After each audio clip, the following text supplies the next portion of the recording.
할렐루야. 여러분 환영합니다. 스마트폰은 소리 안 나게 해주시고요. 기도하겠습니다. 사랑의 아버지 하나님 감사드립니다. 오늘도 거룩한 주일 우리의 발걸음 인도해 주시고 귀한 성소에서 예배드리고 어떤 귀한 말씀 듣게 해주심을 감사드립니다. 여기 모인 분들 축복해 주시고 또 각 처소에서 예배드리는 모든 분들 그 장소 가운데도 많은 은혜 풀어 주시옵소서. 감사드리며 거신 우리 구주 예수 그리스도 이름으로 간절히 기도하였습니다. 아멘. 우리 목마른 산 찬양하겠습니다.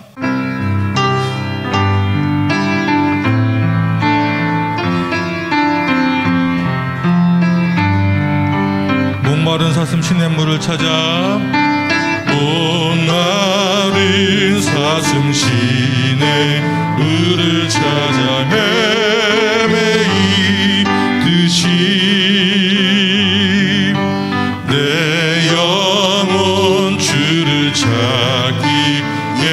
갈급하나이다. 주님만이 나의 힘, 주님만이 나의 힘, 나의 방패, 나의 참 소망, 나의 몸 정성 다 바쳐서 주님 경배합니다. 아멘. 금보다 귀한, 금보다 귀한 나의 주님, 내게 만족 주신 주, 당신만이 나의 기쁨 또한 나의 삶 고백. 주님만이, 주님만이 나의 힘, 나의 방패, 나의 참 소망, 나의 몸 정성 다 바쳐서 주님 경배합니다. 주님만이 나의 힘, 나의 방패, 주님만이 나의 힘, 나의 방패, 나의 참 소망, 나의 몸 정성 다 바쳐서 주님 경배합니다.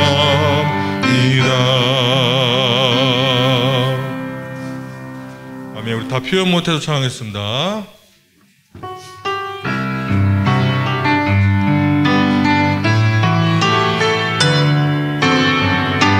표현 못해도, 다 표현 못해도 나 표현하리라. 다 고백 못해도 나 고백하리라. 다 알 수 없어도 나 알아가리라. 다 담지 못해도 나 닮아가리라.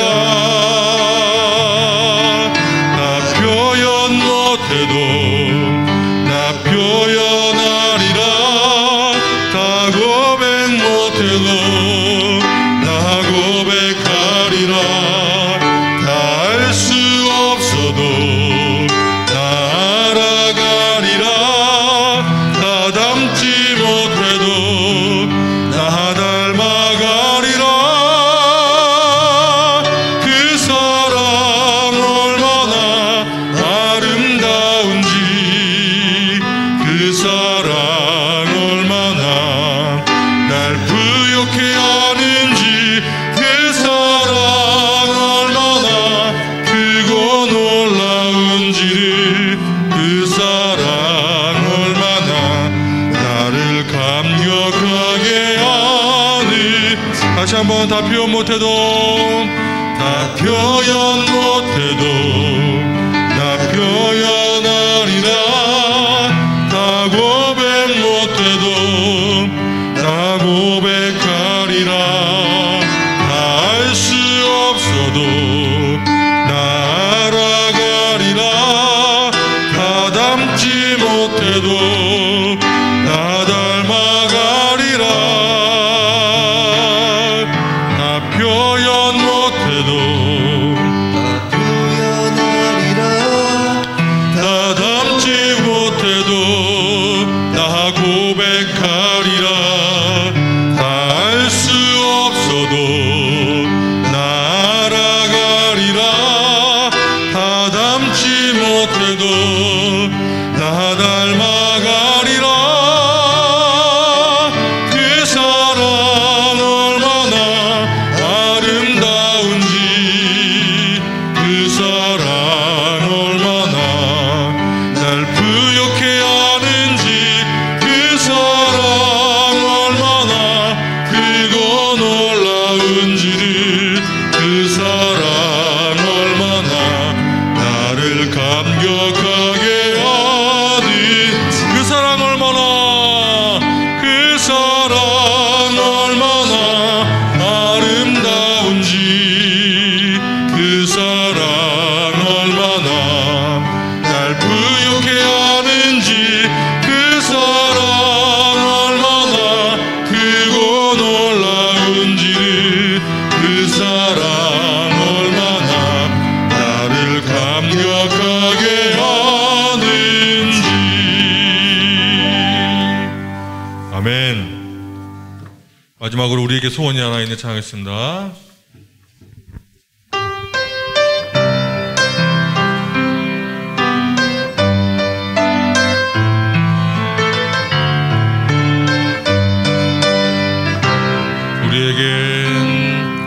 우리에게 소원이 하나 있네. 주님 다시 오실 그날까지 우리 가슴에 새긴 주의 십자가 사랑, 나의 교회를 사랑케 하네. 주의 교회를 향한 우리만 희생과 포기와 가난과 고난, 희생과 포기와 가난과 고난, 하물며 죽음조차 우릴 막을 수, 우리 교회는 이 땅에 희망, 우리 교회는 이 땅에 희망. 교회를 교회되게, 예배되게 우릴 사용하소서. 진정한 부흥의 날 오늘이 마도록 우릴 사용. 다시 한번 맨 처음부터 하겠습니다. 우리에게 소원이 하나 있네.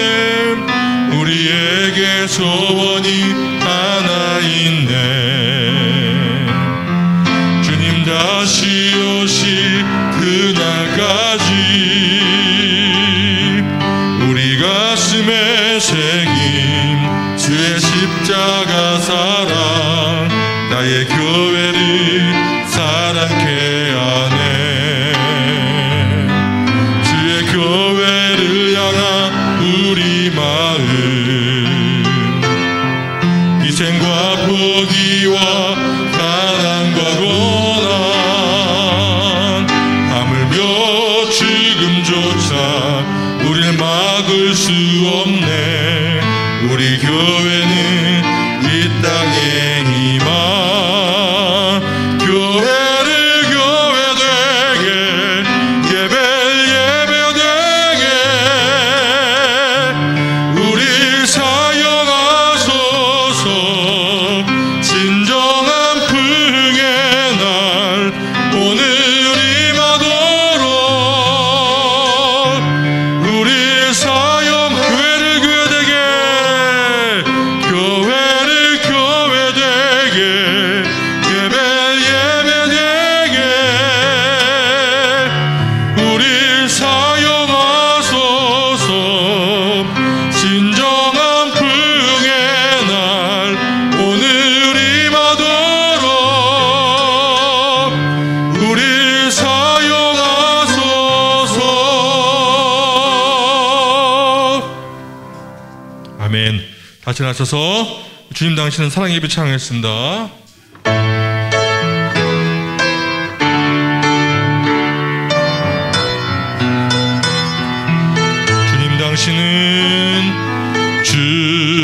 당신은 사랑의 빛, 어둠 가운데 비추소서. 세상의 빛 예수 우리를 비추사, 당신의 진리로 우리를 자유케 비추소서.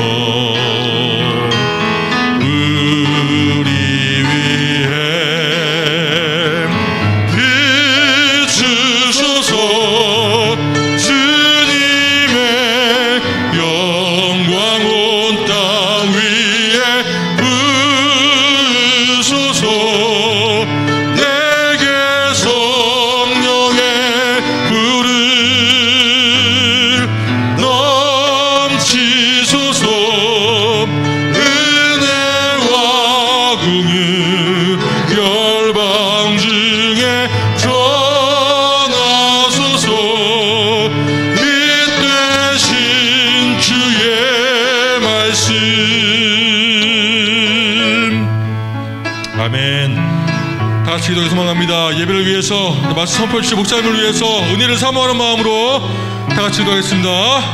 사랑의 아버지 감사드립니다. 오늘도 거룩한 시간, 말씀의 시간에 우리를 불러주시고 귀한 말씀을 듣기 위해서 감사드립니다. 한 주간도 말씀에 의지하고 한 가지라도 알고 들어갈 수 있는 거룩한 예배 될 수 있도록 인도하여 주시옵소서.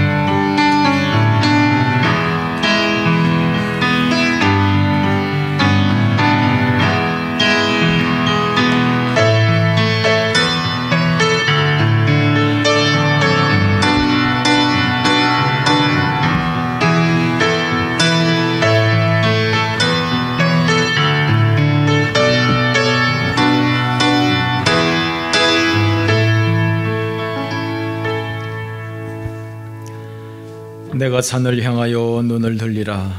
나의 도움이 어디서 올까? 나의 도움은 천지를 지으신 여호와에게서로다. 여호와께서 너를 실족하지 아니하게 하시며 너를 지키시는 이가 졸지 아니하시리로다. 이스라엘을 지키시는 이는 졸지도 아니하시고 주무시지도 아니하시리로다. 아멘. 찬송가 39장 부르십니다.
성시 교독하겠습니다. 주보를 참고해 주십시오.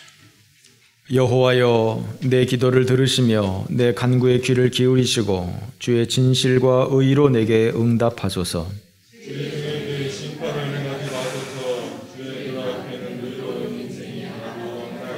원수가 내 영혼을 핍박하며 내 생명을 땅에 엎어서 나로 죽은 지 오랜 자같이 나를 암흑 속에 두었나이다.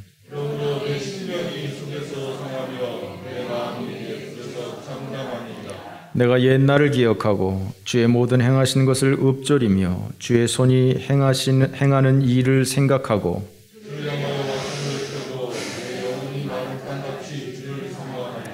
여호와여 속히 내게 응답하소서. 내 영이 피곤하니이다.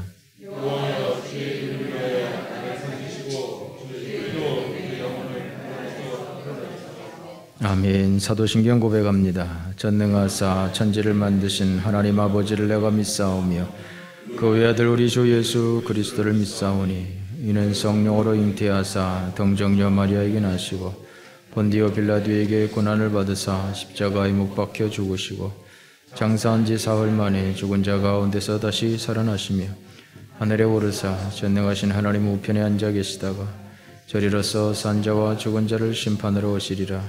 성령을 믿사오며 거룩한 공예와 성도가 서로 교통하는 것과 죄를 사해 주시는 것과 몸이 다시 사는 것과 영원히 사는 것을 믿사옵나이다. 아멘. 다 함께 앉으셔서 391장 찬송합니다.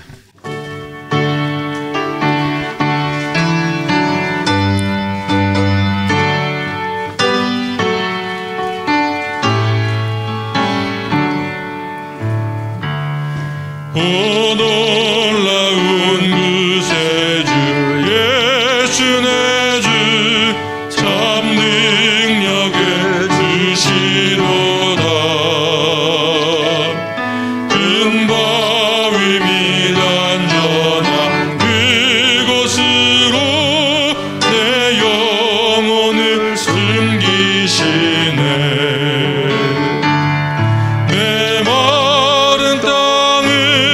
종일 걸어가도 날 피곤치 아니하면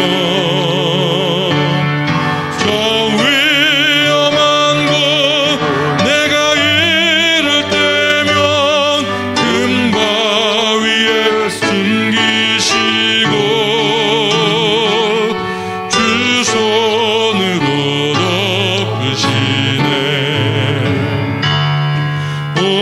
놀라운 구세주 예수 내 주 내 모든 짐 벗기시네. 죄악에서 날 끌어올리시며 또 나에게 힘 주시네. 메마른 땅을 종일 걸어가도 나 피곤치 아니하면 저 위험한 곳 내가 이를 때면 큰 바위에 숨기시고 주 손으로 덮으시네. 증량 못할 은혜로 채우시며 늘 성령에 감아주사 큰 기쁨 중 주님을 찬양토록 내 믿음을 도우시네. 메마른 땅을 종일 걸어가도 나 피곤치 아니하면 저 위험한 곳 내가 이를 때면 큰 바위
은혜로우신 하나님 아버지, 지난 한 주간에도 저희들은 힘든 세상 속에서 알게 모르게 저희들이 행한 죄와 불신앙적인 모습들을 회개하오니 주님의 보혈로 씻어주시고 정결케 하여 주시옵소서.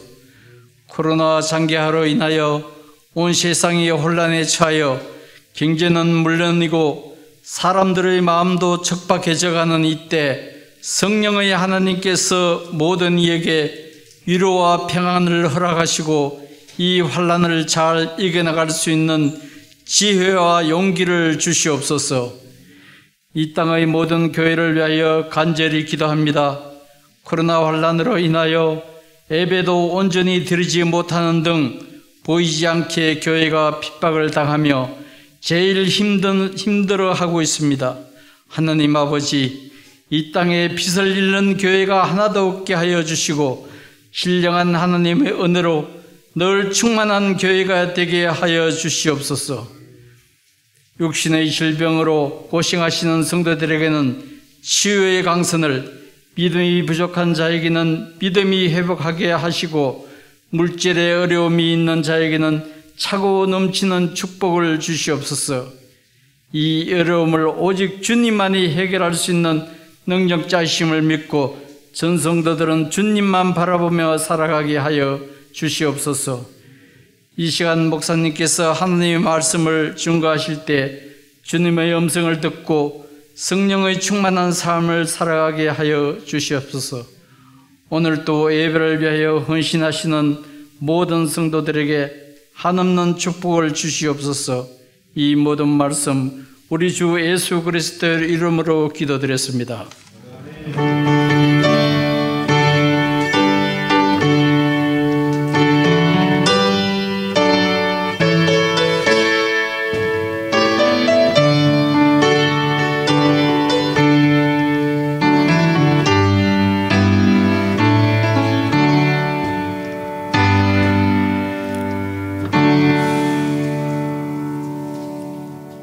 (393장) 찬송합니다.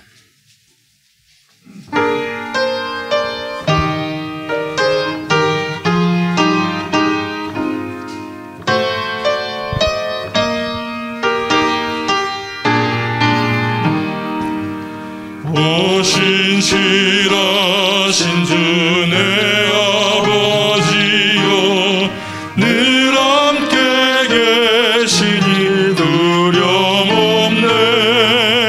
그 사랑 변찮고 날 지키시며 어제나 오늘이 한결같네.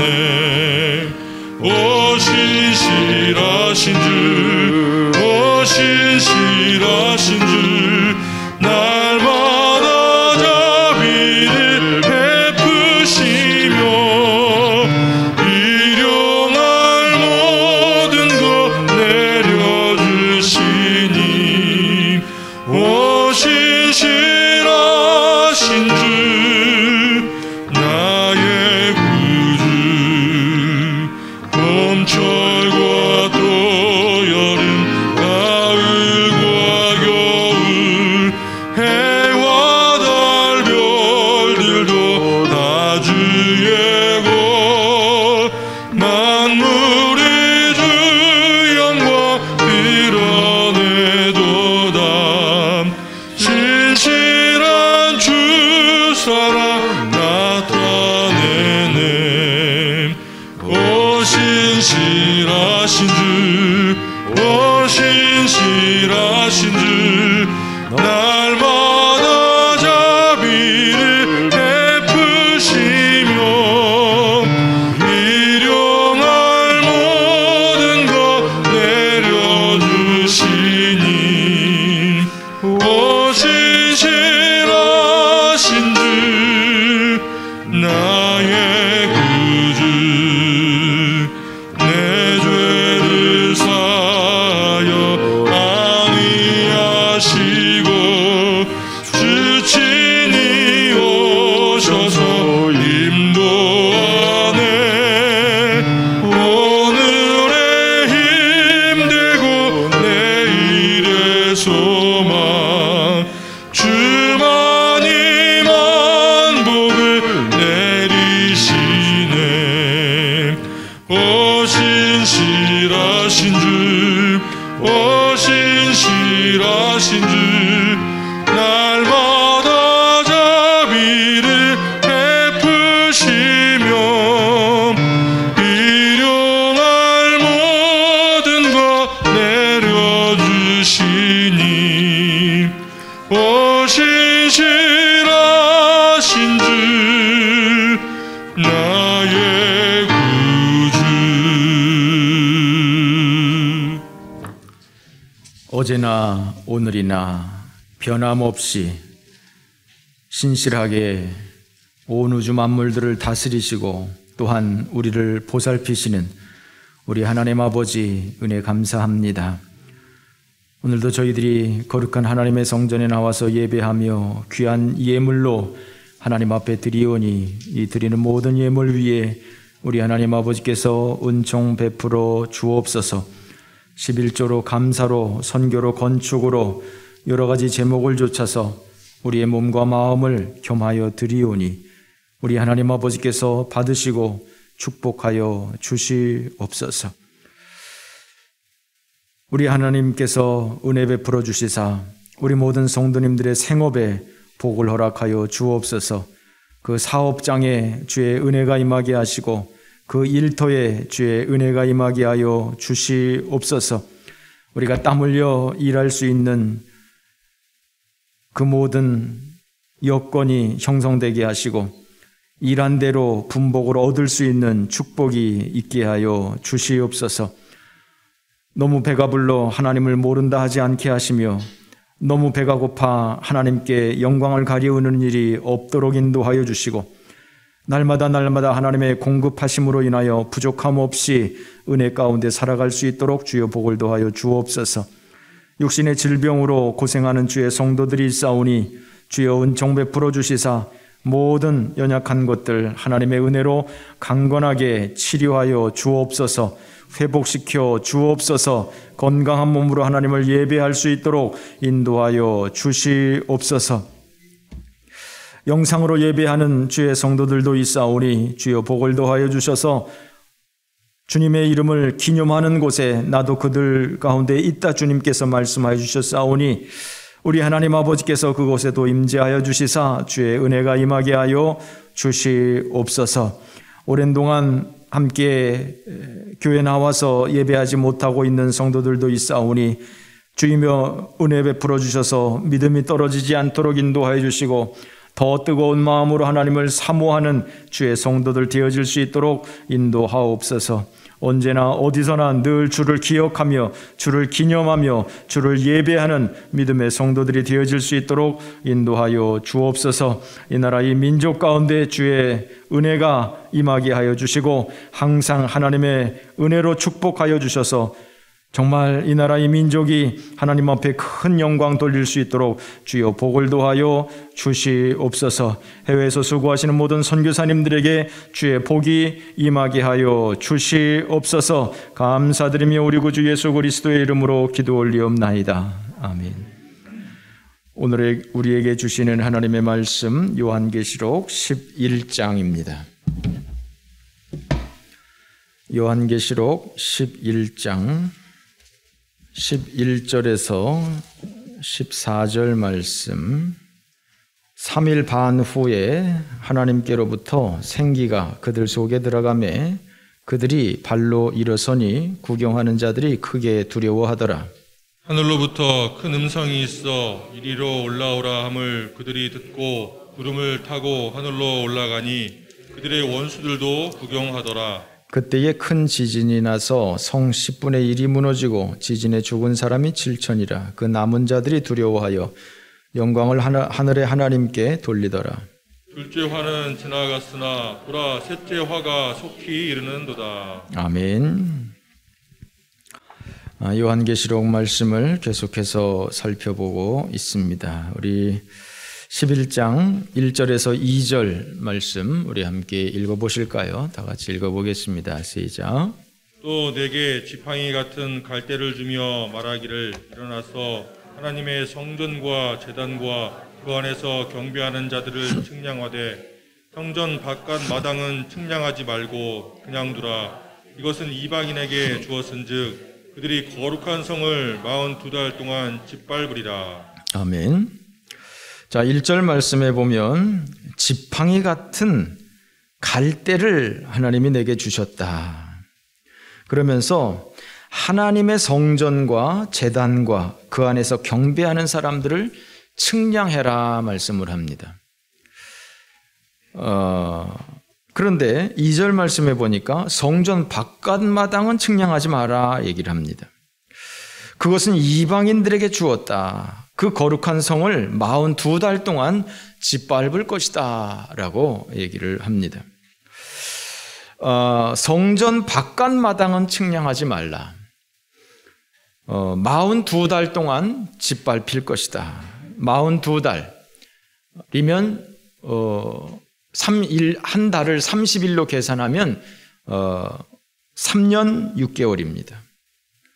날짜로 계산하면 1290일입니다. 이방인들이 짓밟힐 것이다. 짓밟을 것이다 라고 말합니다. 이것은 교회의 환난, 마지막 시대에 교회의 박해가 있을 것을 말씀하고 있는 것입니다. 교회의 성전의 바깥 마당을 측량하지 마라. 42달, 3년 6개월, 1290일 당하는 입장에서는 적지 않은 기간일 것입니다. 고통의 시간일 것입니다. 그러나 분명한 것은 끝이 있다라고 하는 거예요. 영원한 것이 아니다라는 거예요. 한시적인 것이다라고 하는 거예요. 마지막 시대 교회의 핍박, 교회의 환난이 있는데 그것은 영원한 것은 아니다라고 하는 것입니다. 그러나 하나님의 성전과 제단과 그 안에서 경배하는 사람들은 측량을 해라라고 1절에 말씀을 하고 있어요.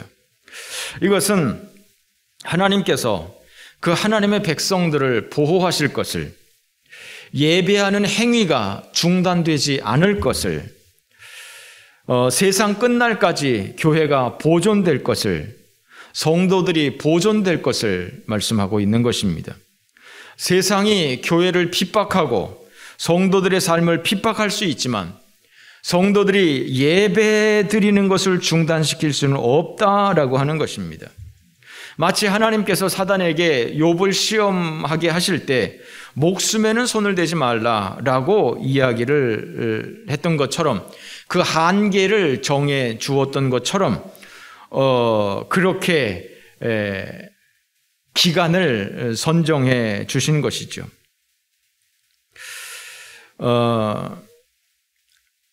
로마 시대에도 그 하나님의 백성들이, 예수 믿는 사람들이 정말 많은 핍박을 받아야만 했었습니다.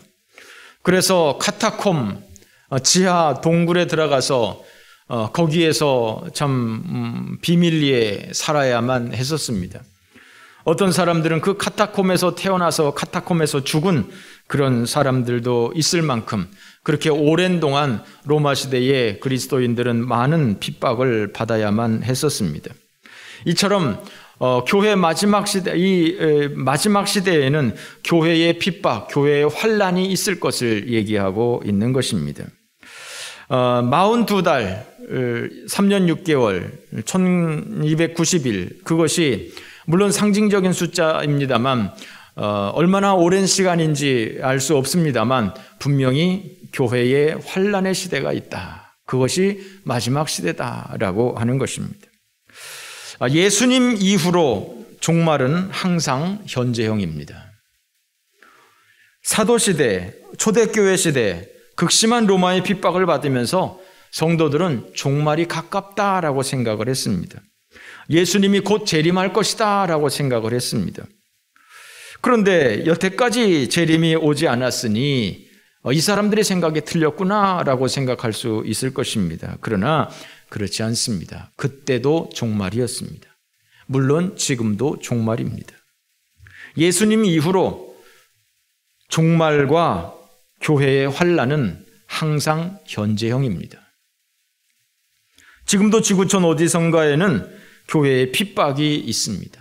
사회적으로, 국가적으로 혹은 개인적으로 핍박이 있습니다.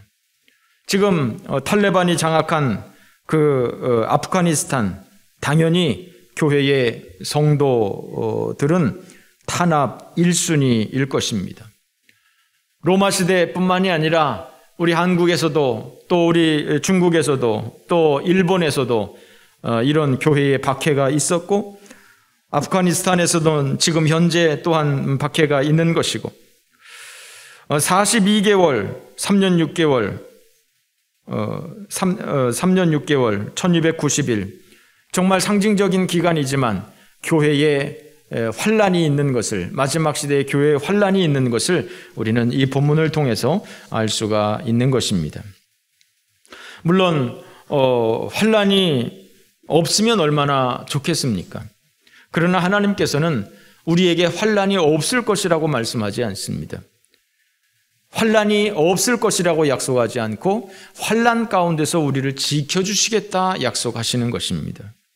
시편 20편 1절 말씀에 보면 환난 날에 여호와께서 내게 응답하시고 야곱의 하나님의 이름이 너를 높이 드실 것이다 말씀을 합니다. 시편 27편 5절에 보면 여호와께서 환난 날에 나를 그의 초막 속에 비밀히 지키시고 그의 장막 은밀한 곳에 나를 숨기시며 높은 바위에 두실 것이다 말씀을 합니다. 시편 50편 15절에 보면 환난 날에 나를 부르라 내가 너를 건지리니 내가 나를 영화롭게 하리라 말씀을 합니다. 시편 86편 7절 나의 환난 날에 내가 주께 부르짖으리니 주께서 내게 응답하시리이다 말씀을 합니다. 이사야 43장 1절 너는 두려워하지 말라 내가 너를 구속하였고 내가 너를 지명하여 불렀나니 너는 내 것이라 내가 물 가운데로 지날 때에 내가 너와 함께 할 것이다. 강을 건널 때에 물이 너를 침몰하지 못할 것이다. 내가 불 가운데로 지날 때에 타지도 아니할 것이다. 불꽃이 너를 사르지도 못할 것이다. 대저 나는 여호와 내 하나님이고 이스라엘의 거룩한 이고 내 구원자다 라고 말씀을 하셨습니다. 이처럼 성도들은 환난을 받을 것이고 하나님께서는 그 환난 중에 우리를 구원할 것이다. 성도들은 그 환난 가운데서 하나님 앞에 기도할 것이고 하나님께서는 성도들을 그 환난 가운데서 건져 주실 것이다 라고 말씀하고 있는 것입니다. 그렇습니다. 교회는 늘 환난을 당해 왔습니다. 예수님 이후로 교회는 항상 핍박을 받아왔습니다. 교회를 핍박한 사람 혹은 교회를 핍박한 나라 혹은 교회를 핍박한 정권은 다 무너졌습니다. 교회는 환난과 핍박을 통해서 죽은 것 같지만 사라진 것 같지만 그러나 오히려 더 번성했습니다. 중국에서도 정말 문화혁명 이후로 교회들이 사라졌습니다만 교회가 완전히 없어진 줄 알았습니다만 뚜껑을 열고 보니 훨씬 더 많은 기독교 인구가 늘어났던 것이죠. 하나님은 환난 가운데서 지키시는 것입니다. 하나님께서는 사망의 음침한 골짜기에서 교회를, 성도들을 지키는 것을 기억하시기 바랍니다. 그러므로 여러분, 내가 예수 믿는 사람인데 내가 왜 이렇게 고난이 많은가? 내가 그래도 하나님 앞에 헌은하라고 했는데 왜 하나님께서는 나를 이렇게 환난 가운데서 건져주시질 않는가? 나는 왜 이렇게 늘 어려움을 당해야만 하는가? 생각하시는 분들이 있을 텐데 염려하지 마십시오. 하나님은 한순간도 우리를 잊지 않으십니다. 하나님은 우리를 모든 환난 가운데서 건져주십니다. 환난을 통해서 우리가 하나님 앞에 기도하게 하시고 그리고 마침내 그 환난 가운데서 건져주실 것입니다. 환난을 통해서 우리를 단련하실 것이고 연단하실 것이고 우리를 더 견고하게 붙잡아 주실 것입니다. 그러므로 여러분, 환난 가운데서 하나님을 만나시기를 주님의 이름으로 축원합니다. 환난 가운데서 흔들림 없는 믿음으로 하나님을 바라볼 때 하나님께서는 우리에게 더 큰 믿음으로 축복하시는 줄 믿습니다. 자, 3절 말씀부터 6절까지 우리 함께 읽어보겠습니다. 3절부터 시작. 그들이 굵은 베옷을 입고 1260일을 예언하였더라. 그들이 이 땅에 주 앞에 서 있는 두 감람나무와 두 촛대니 만일 누구든지 그들을 해하고자 하면 그들의 입에서 불이 나와서 그들의 원수를 삼켜버릴 것이요 누구든지 그들을 해하고자 하면 반드시 그들같이 죽임을 당하리라. 그들이 권능을 가지고 하늘을 닫아 그 예언을 하는 날 동안 비가 오지 못하게 하고 또 권능을 가지고 물을 피로 변하게 하고 아무 때든지 원하는 대로 여러 가지 재앙으로 땅을 치리로다. 아멘. 자, 3절 말씀에 보면 두 증인이 나옵니다. 오늘 설교 제목이 두 증인입니다.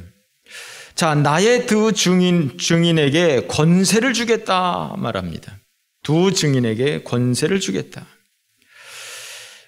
오늘 본문, 오늘 설교의 제목은 이 두 증인이 과연 누구냐라고 하는 것이 핵심입니다. 말씀을 통해서 여러분들이 잘 생각하시기 바랍니다. 두 증인에게 권세를 주겠다.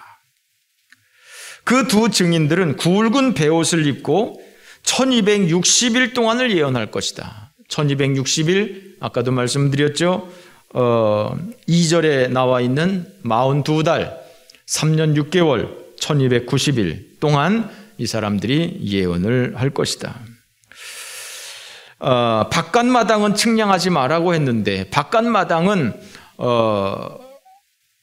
이방인들에게 넘겨서 42달 동안 짓밟히게 할 것이다 라고 이야기를 했는데 또 그 1260일 동안 이 두 증인이 주의 복음을 선포하는 것이죠.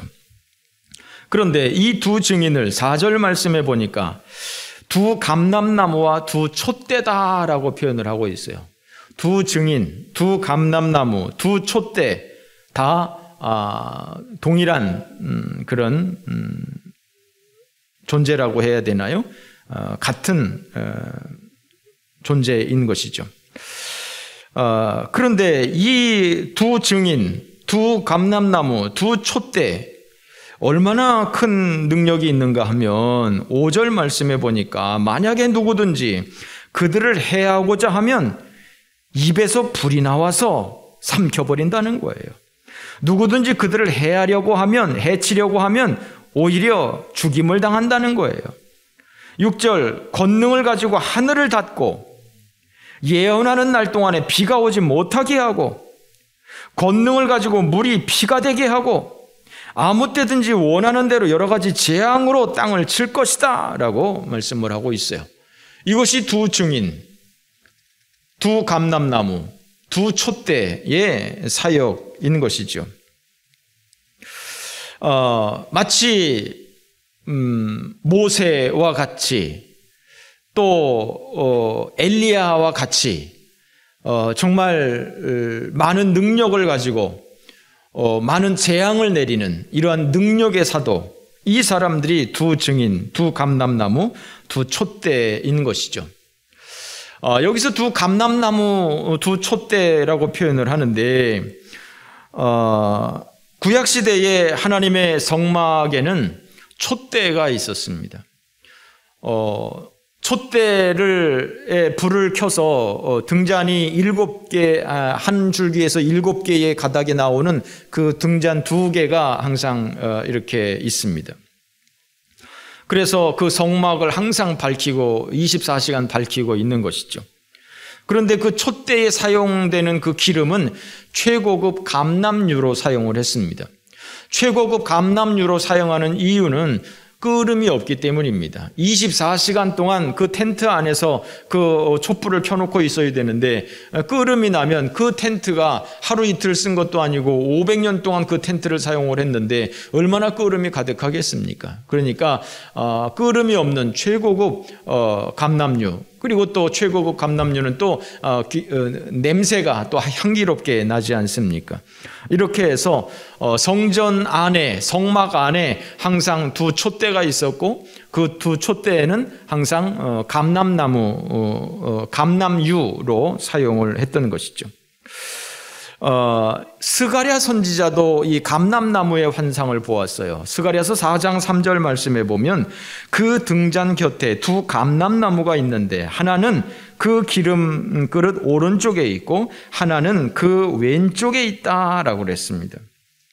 또 이는 기름 부음 받은 자 둘이니 온 세상의 주 앞에 서 있는 자니라 그랬습니다. 지금 이 스가랴가 본 환상과 지금 요한이 본 이 환상이 좀 비슷해요. 일맥상통해요. 기름 부음 받은 자 둘이다. 기름 부음 받은 자 둘. 온 세상의 주 앞에 서 있는 자다. 이렇게 말씀을 하고 있습니다.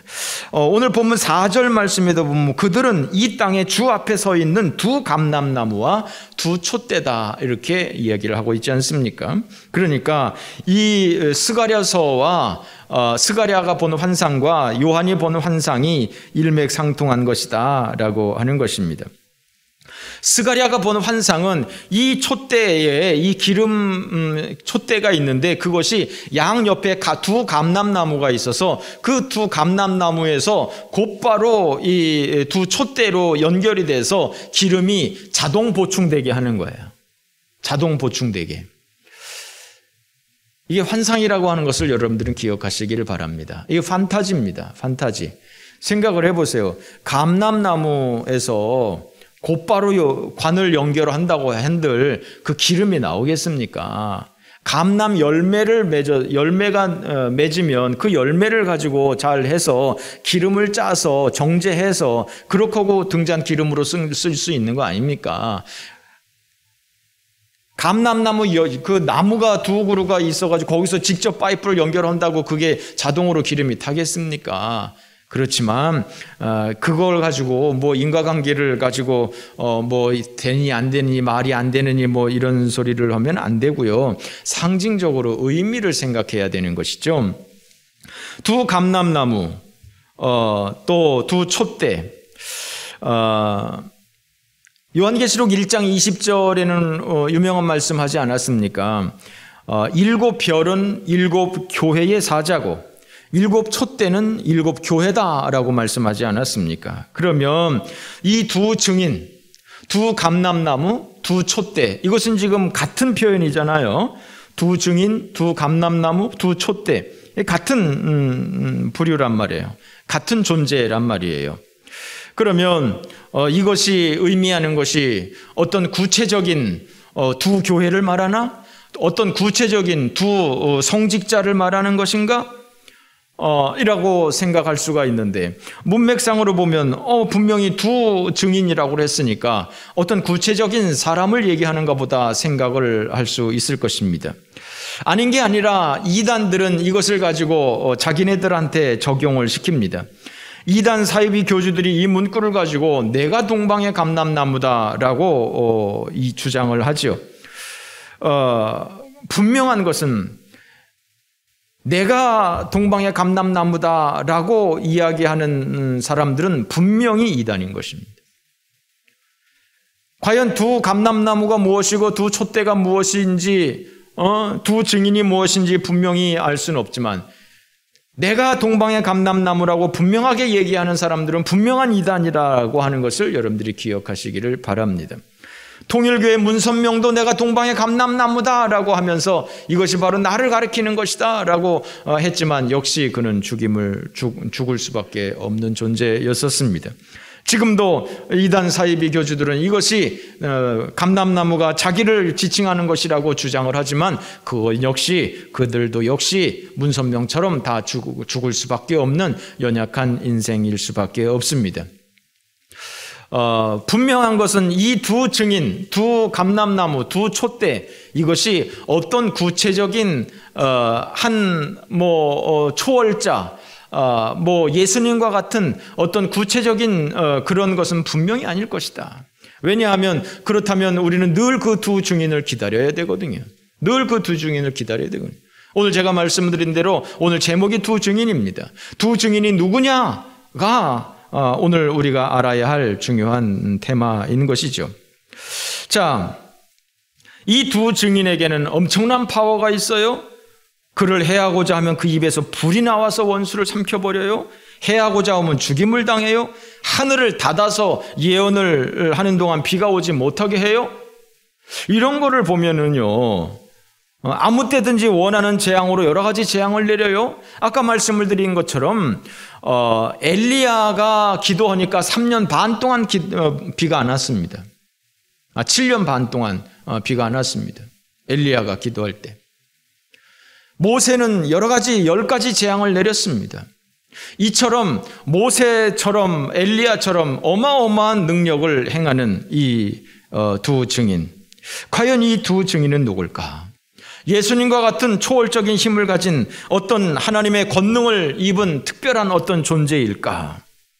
우리는 이 두 증인을 기다려야 되는 것일까라고 하는 생각을 하게 됩니다.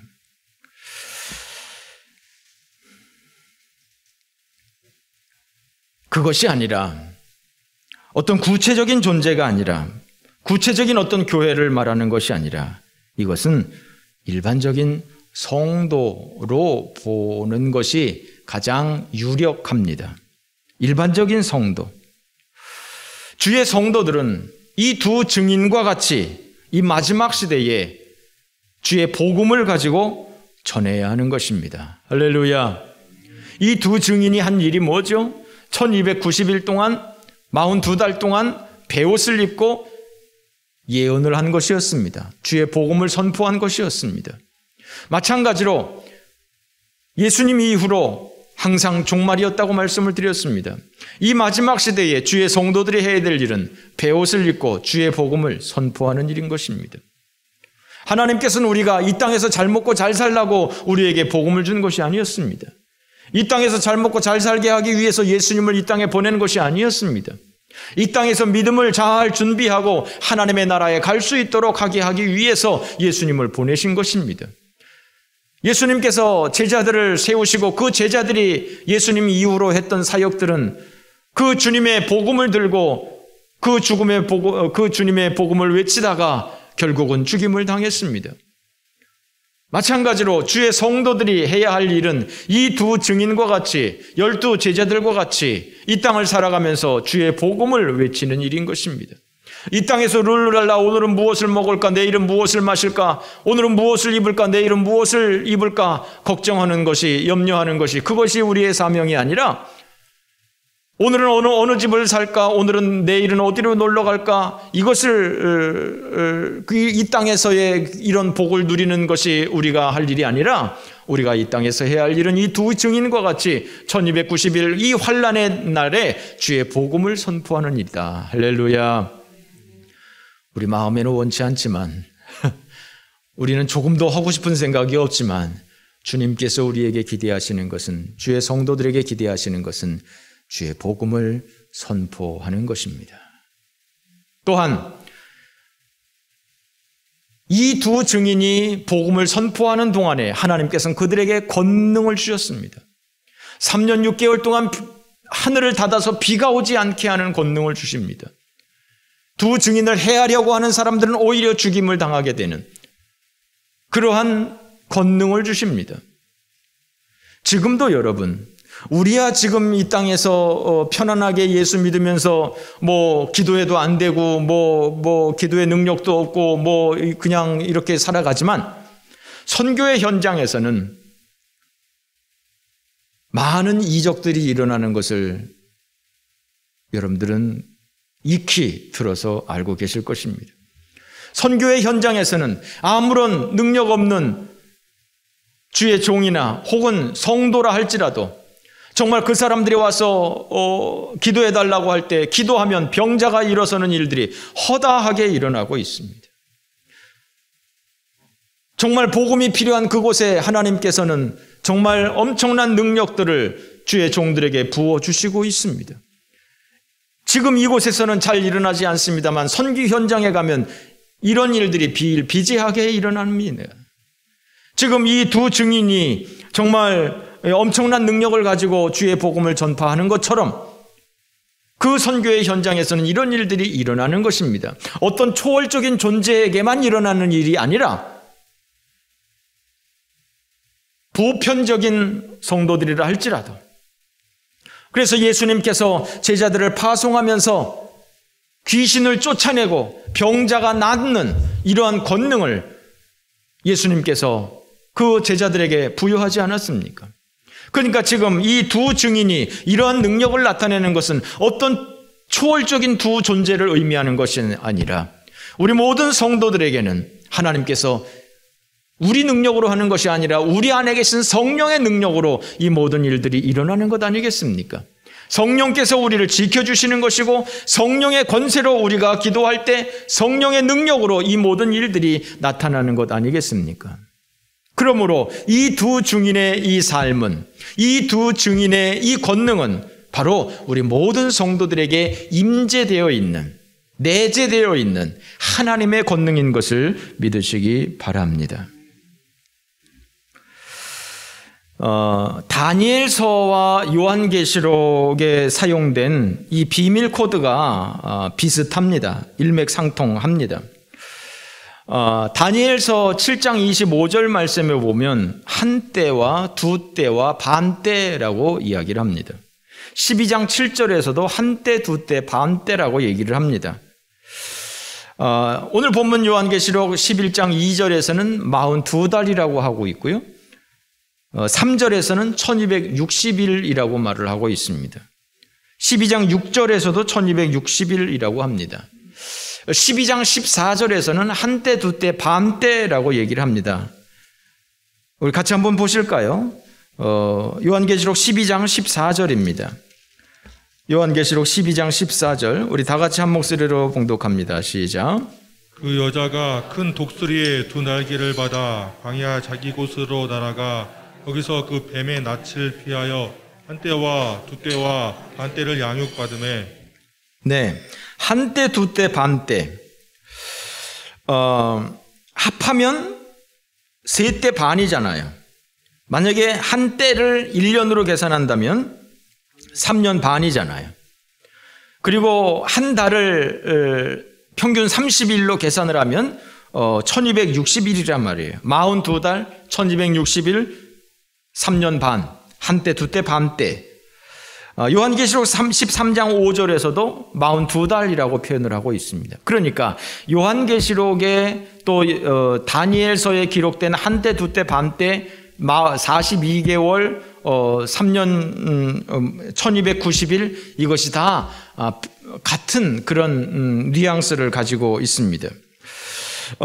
물론 상징적인 숫자입니다만 아무런 그 의미가 없는 말은 아닐 수 있습니다. 어떤 분은 이것을 1년으로 계산을 합니다. 1일을 1년으로 계산을 합니다. 그러니까 1290일이면 1290년을 얘기를 해서 이 교회의 환란의 그 시기가 1290년이 동안이다. 1290년 동안 교회의 환란 시대가 될 것이다. 이렇게 추정하는 분도 있습니다. 그래서 교회 중세 시대 때부터 교회의 그 핍박이 시작이 되어서 오늘날까지 계속되고 있는 이런 것으로 해석하는 분들도 있습니다.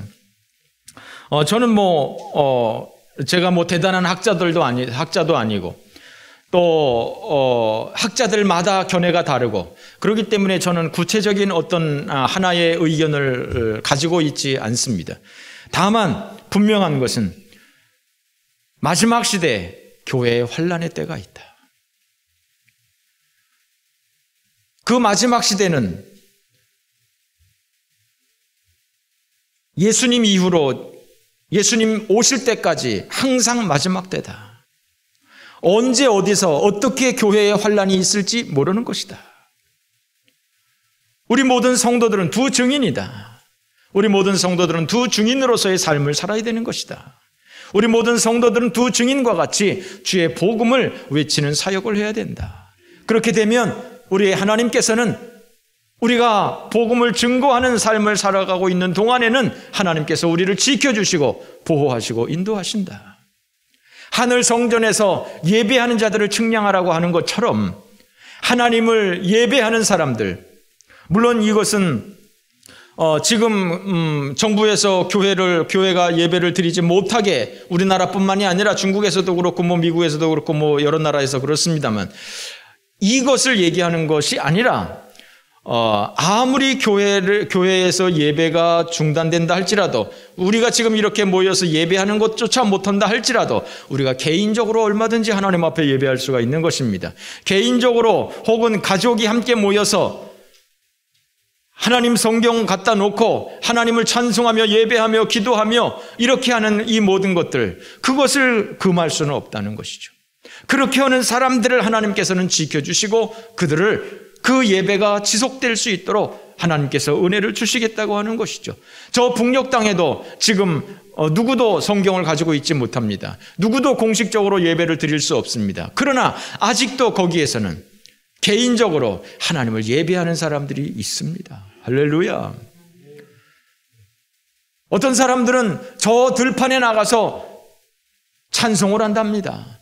찬송가를 하면 걸리니까 공산당 찬양가에다가 가사를 붙여가지고 멀리서 막 그냥 소리 높여서 찬송을 한답니다. 이렇게 하나님을 예배하는 사람들을 끊을 수가 없는 것이고, 우리 예수 믿는 사람들은 이렇게 교회 환난의 시대, 교회 핍박의 시대에도 이렇게 하나님을 끝까지 예배해야 되는 것이고, 그렇게 예배하는 사람들을 하나님께서는 끝까지 지켜주신다고 하는 것이고, 이 두 증인의 삶과 같이 우리 예수 믿는 사람들은 이 마지막 시대를 당해서 항상 하나님 앞에 믿음으로 살아가면서 많은 사람 앞에 주의 복음을 선포할 때 하나님께서는 끝까지 그들을 지켜주신다라고 하는 것입니다. 그러므로 여러분, 우리가 두 증인이라고 하는 것을, 우리 자신이 두 증인의 삶을 살아야 된다고 하는 것을 여러분들이 기억하시고, 두 증인을 기다리는 삶이 아니라 내가 두 증인인 것을 기억하고 내가 두 증인으로서의 삶을 살아가는 믿음의 성도들이 되어주시기를 주님의 이름으로 축원합니다. 7절 말씀부터 10절까지 한번 읽어보겠습니다. 시작. 그들이 그 증언을 마칠 때에 무저갱으로부터 올라오는 짐승이 그들과 더불어 전쟁을 일으켜 그들을 이기고 그들을 죽일 터인즉 그들의 시체가 큰 성길에 있으리니 그 성은 영적으로 하면 소돔이라고 하고 애굽이라고도 하니 곧 그들의 주께서 십자가에 못 박힌 곳이라. 백성들과 족속과 방언과 나라 중에서 사람들이 그 시체를 사흘 동안 보며 무덤에 장사하지 못하게 하리로다. 이 두 선지자가 땅에 사는 자들을 괴롭게 한 고로 땅에 사는 자들이 그들을 죽음을 즐거워하고 기뻐하며 서로 예물을 보내리라 하더라. 자, 1290일 동안 이 두 증인이 복음을 전하다가 무저갱에서 올라온 짐승과 싸워서 죽임을 당하게 됩니다. 그리고 그 시체가 큰 성 길바닥에 버려지게 됩니다. 3일 동안 무덤에 장사하지 못하도록 이렇게 합니다. 그 성을 8절 말씀에 보니까 소돔이라고도 하고 애굽이라고도 합니다. 소돔이라고 하는 것은 아주 음란한 도시를 상징하는 것이고, 애굽이라고 하는 것은 이교를 상징하는 것입니다. 애굽에서 10가지의 재앙을 내렸던 것이 그 이방 신들을 상징하는 것이었습니다. 그러니까 이방 종교들, 온갖 잡신들, 그리고 온갖 음란한 이 삶들, 이런 것 가운데서 그 두 증인이 죽어 있는 모습으로 3일 동안, 3일 반 동안 이렇게 놓여져 있는 것이죠. 그리고 그렇게 되었을 때 사람들이 어떻게 됩니까? 10절 말씀해 보니까 두 선지자가 땅에 사는 자들을 괴롭게 한 고로 땅에 사는 자들이 그들의 죽음을 즐거워하고 기뻐하고 서로 예물을 보낼 것이다 그랬습니다. 이 두 선지자가 땅에 사는 사람들을 괴롭게 했다. 뭐 때문에 괴롭게 했습니까? 죄를 지적하는 것이죠. 이 두 선지자가 베옷을 입고 있지 않습니까? 베옷을 입었다고 하는 것은 회개를 상징하는 것입니다. 회개하라고 얘기하는 것입니다. 세례 요한이 와서도 회개하라 천국이 가까웠다 말씀하셨고, 예수님도 회개하라 천국이 가까웠다 말씀하지 않았습니까? 우리가 복음을 증거할 때 당신은 죄인입니다 라고 얘기하지 않습니까? 당신은 죄인입니다. 그래서 예수님이 당신 때문에 십자가를 졌습니다 라고 말하는 건 아니겠습니까? 대부분의 사람들은 당신이 죄인입니다. 그럼 내가 무슨 죄인인데 네가 죄인이지 왜 내가 왜 죄인이냐? 라고 자기의 죄를 부정합니다. 그런데 이 두 증인은 뭡니까? 당신이 죄인입니다 라고 죄를 지적하니까 이렇게 하면 안 됩니다, 저렇게 하면 안 됩니다 라고 그 죄를 지적하니까 사람들이 그 두 증인을 싫어했다는 거예요. 그래서 그 죽음을 기뻐했다는 거예요. 그래서 그 두 증인이 죽으니까 기뻐하며 서로 예물을 드렸다고 하는 것입니다. 무슨 말입니까? 세상은 교회를 싫어합니다. 세상은 교회를 싫어합니다. 왜요? 교회가 죄를 지적하니까요. 그렇게 하면 안 되는 것이다. 동성연애하는 것은 안 되는 것이다. 뭐 이런 것들을 자꾸 지적을 하니까 세상은 교회를 싫어하게 되는 것입니다. 그래서 교회가 죽어진 모습을 볼 때 사람들은 좋은 것입니다. 언론에서, 정부에서 교회에 대한 이런 강력한 규제 조치를 하고 이렇게 되니까 사람들이 너무너무 좋아하는 거예요. 사람들이 좋아하니까 더 교회를 희생양 삼아서 자꾸 교회에다가만 프레스를 가하는 것 아니겠습니까? 여러분, 양심 있으면 생각해 보세요. 정말 교회가 받는 이 고통이 다른 어떤 부류에 있는 사람들보다 적은 것인지 한번 생각해 보세요. 지금 우리는 이렇게 예배를 드리고 있습니다만 10,000명, 20,000명 들어가는 그 교회 99명까지만 허락이 되는 상황입니다. 그것도 많이 봐준 게 99명까지입니다. 텅텅 빕니다. 다른 데는 다 보글보글 하면서 교회는 텅텅 빕니다. 언제부터요? 벌써 2년 됐습니다. 초창기부터 이랬습니다. 그런데 교회에 이렇게 핍박을 가할수록 사람들은 더 좋아합니다. 왜요? 교회를 싫어하니까요. 세상은 교회를 싫어하는 것이 당연합니다. 그래서 교회를 공격하는 것을 사람들이 좋아하니까 더 좋아하게, 더 그렇게 교회를 희생양 삼게 되어 있는 것입니다. 절대로 교회의 입장에서 세상은 생각하지 않습니다. 교회를 필요악으로 생각하고 교회가 사회에서 지워지는 것을 오히려 바라고 있는 것이죠. 교회가 정말 그 두 증인이 죽어 있는 모습을 보면서 사람들이 기뻐하는 것처럼 지상의 교회가 폐쇄된다면 사람들은 아마 기뻐 날뛸 것입니다. 자, 11절 말씀부터 14절까지 보겠습니다. 11절부터 시작. 3일 반 후에 하나님께로부터 생기가 그들 속에 들어가매 그들이 발로 일어서니 구경하는 자들이 크게 두려워하더라. 하늘로부터 큰 음성이 있어 이리로 올라오라 함을 그들이 듣고 구름을 타고 하늘로 올라가니 그들의 원수들도 구경하더라. 그때 큰 지진이 나서 성 10분의 1이 무너지고 지진에 죽은 사람이 7천이라. 그 남은 자들이 두려워하여 영광을 하늘의 하나님께 돌리더라. 둘째 화는 지나갔으나 보라 셋째 화가 속히 이르는도다. 자, 두 증인이 죽었습니다. 비참한 죽임을 당했습니다. 사람들은 그것을 좋아합니다. 그런데 여기에서 반전이 일어납니다. 3일 반 후에 생기가 그 두 증인에게 들어가서 그들이 부활합니다. 하늘에서 소리가 들립니다. 이리로 올라오라 라고 하는 말씀과 더불어서 그들이 부활해서 하늘로 올라갑니다. 굵은 베옷을 입고 회개를 외쳤던 이 두 증인의 죽음을 좋아하던 이 사람들이 이리로 올라오라고 하는 말을 듣고 부활해서 승천하는 모습을 보면서 이 사람들이 드디어 하나님 앞에 영광을 돌리게 됩니다. 부활 승천하는 모습을 보면서 이 사람들이 오히려 회개하고 영광을 돌리는 반전이 일어나게 됩니다. 살아있는 동안에는 아무리 회개를 외쳐도 회개하지 않던 이 사람들이 죽어서 부활한 이후 승천하는 모습을 보면서 이 사람들이 하나님 앞에 영광을 돌리는 것이죠. 성도들은 죽는 순간까지 사람들에게 복음의 증인이 되어야 하는 것이죠.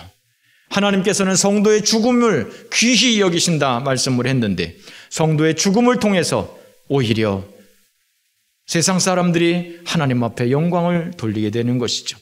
어떻게 생각하면 예수 믿는 사람들이 이 땅에서 잘 돼야 사람들한테 덕이 되지 않겠나라고 생각할 수 있지만 그러나 어떤 의미에서는 그것이 아니라 이 땅에서 환난 가운데서 살고 핍박 가운데서 살고 그럼에도 불구하고 믿음을 지키고 하나님 앞에서 신실한 모습으로 살아갈 때 오히려 그 모습이 세상 사람들에게 더 영광이 될 수 있는 것이죠.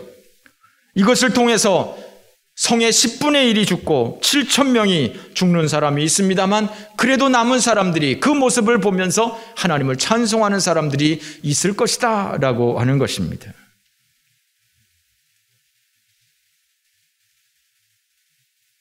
두 증인이 실패한 삶인 것 같지만 1290일 동안 증거하면서 믿은 사람이 없는 실패한 삶인 것 같지만 그러나 남은 사람들이 있었다고 하는 것이죠. 그렇습니다. 우리가 두 증인으로서 이 땅에서 정말 최선을 다해서 복음을 증거하면서 살고 우리 눈앞에서는 지금 현재 당장 어떤 복음의 어떤 효과가 나타나지 않다 할지라도 마침내 하나님께서 우리의 죽음을 통해서 우리에게 영광 받으시고 많은 사람들을 주님 앞으로 인도하는 그러한 은혜가 우리에게 있을 줄 믿습니다. 자, 시간이 많이 지나갔는데요. 어떻게 생각하면 상당히 두렵습니다. 1290일 동안 교회 바깥마당이 짓밟히게 된다. 이방인들에게 짓밟히게 된다. 1290일 동안 두 증인이 복음을 전하다가 죽임을 당하고 3일 반 동안 이런 일을 당하게 된다.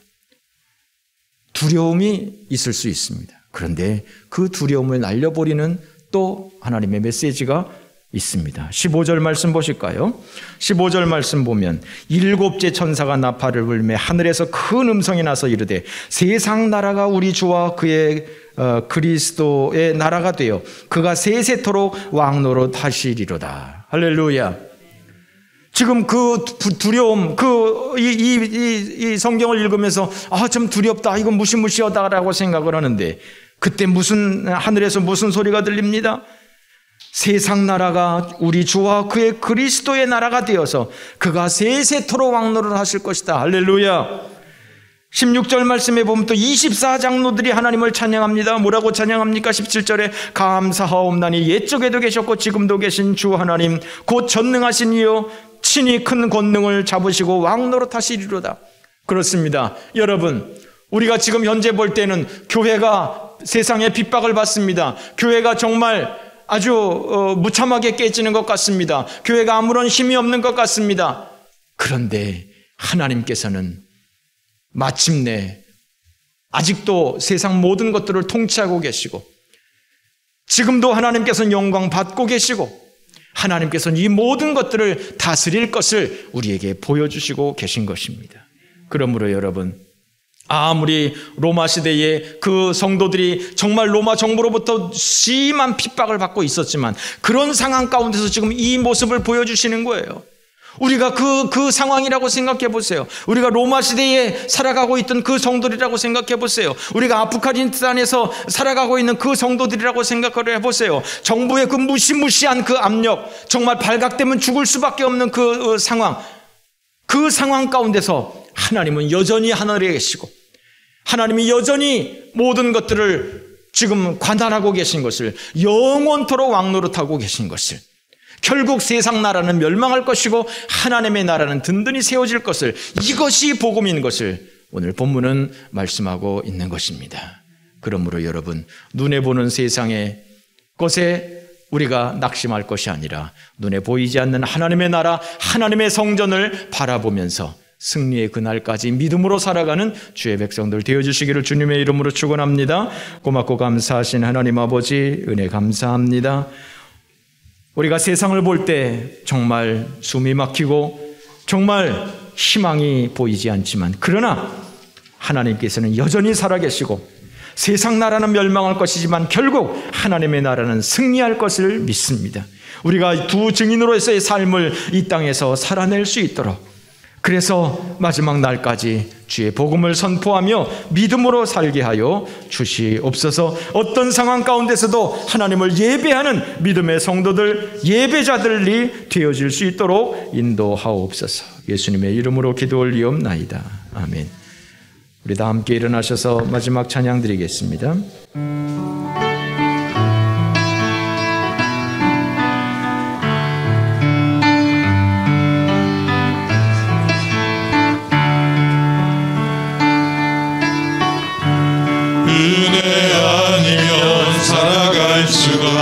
없네.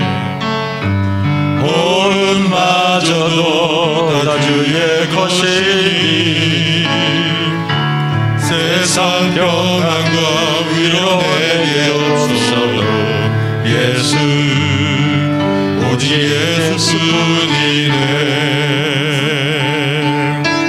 그 신계획 다 볼 수가 없고 작은 고난에 지쳐도 주께 묶인 나의 모든 삶 버티고 견디게 하시네. 은혜 아니면 살아갈 수가 없네. 나의 모든 것 다 주께 맡기니 참된 평안과 위로 내게 주신 주 예수 오직 예수뿐. 우리 처음부터 다시 합시다. 은혜 아니면 살아갈 수가 없네. 호흡마저도 다 주의 것이니 세상 평안과 위로 내게 없어도 예수 오직 예수뿐이네. 그 신계획 다 볼 수도 없고 작은 고난에 지쳐도 주께 묶인 나의 모든 삶 버티고 견디게 하시네. 은혜 아니면 살아갈 수가 없네. 나의 모든 것 다 주께 맡기니 참된 평안과 위로 내게 주신 주 예수 오직 예수뿐이네. 우리 말씀을 생각하면서 하나님, 내가 두 증인으로서의 삶을 살게 하옵소서. 환난과 핍박 가운데서도 믿음 잃지 않고 끝까지 주와 동행하는 삶이 되게 하옵소서. 우리 함께 동성으로 기도합니다. 거룩하신 하나님 아버지, 은혜 감사합니다. 오늘도 우리 하나님 아버지께서 은총 베풀어 주시고 우리로 하여금 오직 두 증인의 삶이 되어지도록 인도하여 주옵소서. 두 증인으로서의 삶을 살아갈 수 있는 하나님의 백성들이 다 되어질 수 있도록 인도하여 주옵소서. 환난과 핍박 가운데서 살아갑니다. 고난의 시대를 살아갑니다. 주님, 그 가운데서도 하나님을 예배하는 믿음의 성도들이 되어질 수 있도록 주여 복을 더하여 주옵소서. 죽는 순간까지 하나님 앞에 영광 되어지는 삶이 되어질 수 있도록 주여 복을 더하여 주시옵소서. 하나님 아버지께서 우리 모든 주의 성도들 힘들고 어려운 상황 가운데서도 하나님 앞에 예배자로 세워질 수 있도록 인도하여 주시옵소서. 공적인 예배가 폐쇄된다 할지라도 개인적으로 하나님 앞에 예배하는 믿음의 성도들이 되어질 수 있도록 주여 복을 더하여 주시옵소서. 정말 우리의 삶이 두 증인으로서의 삶이 되어서 많은 사람들 앞에 주의 복음을 선포하며 세상의 미움을 받는다 할지라도 정말 주를 향해 주의 말씀을 들고 세상을 향해서 외치게 하시며 정말 하나님으로부터 이리로 올라오라고 하는 말씀을 듣고 하나님 나라로 다 올라갈 수 있는 믿음의 성도들 다 되어질 수 있도록 주여 복을 더하여 주시옵소서. 우리 하나님 아버지여, 우리를 붙잡아 주옵소서. 주여 우리를 불쌍히 여겨 주옵소서. 아버지의 은혜로 살아가게 하옵소서.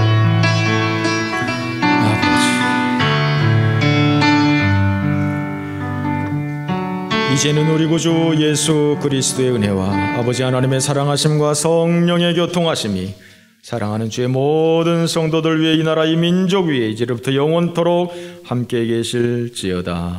아멘.